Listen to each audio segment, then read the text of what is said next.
and I see people taking their garden rubbish to the tip or putting it in the green waste collection, then driving out, buying bags of manure or soil conditioner, because that really does break the whole cycle of nature.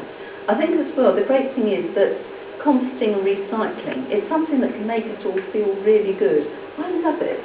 I love all aspects of gardening, but there's something I particularly love about composting. It really is about doing good to your garden, about reducing an impact on the environment. There's so much gloom and doom. Every time, we switch on the news, pick up a paper, it's global warming, man's impact on the planet. There's no doubt about all the bad things that are going on. And I think it's very easy to just get totally depressed by all that's going on. But in the UK, there's 27 million garden owners. Together, we can all make an enormous difference. Even if everybody only does a little bit, it can have a huge impact.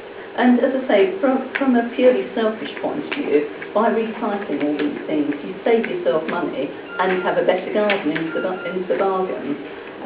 So really, even if you only do it from that point of view, it's worth doing. So I'm going to tell you a bit about composting to begin with. Now there's an amazing amount of waste that can be composted.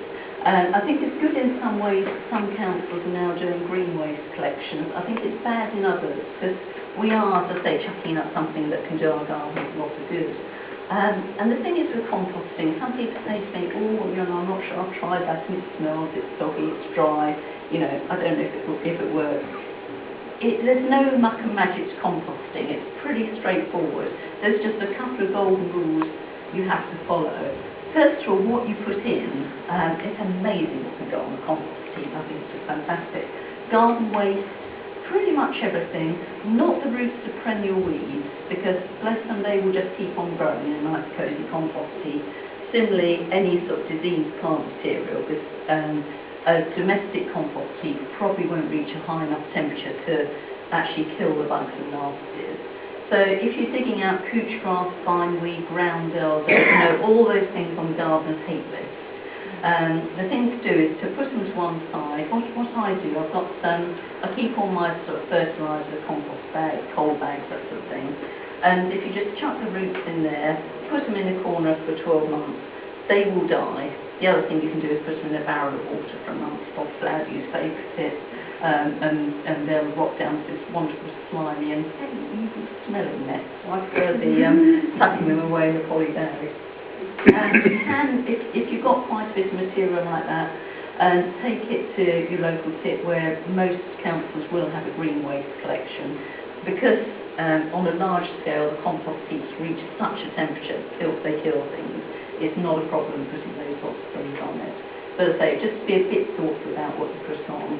But all things like weeds, prunings, anything very woody will take a while to rot down. There's a couple of ways you can approach that. You can either shred it, bit of a pain, shredders, noisy, consume power, and neighbours don't love them if you've got to go on a sunny Sunday afternoon. But what you can do with your woody stems is actually make a kind of bed at the bottom of the new compost heap, because compost needs air to rot really well. So if you have a nice space of woody prunings, that actually gets the air into the bottom of your heap. The other thing you can do is make little homes for hibernating insects. Wildlife can be of enormous benefit to the gardener. Okay, there's a few bits of wildlife, the deer that come and take hits off your tulips and so on, aren't so welcome. But there's an awful lot of wildlife that really is the gardener's ally. It's again, sort of going back to the sort of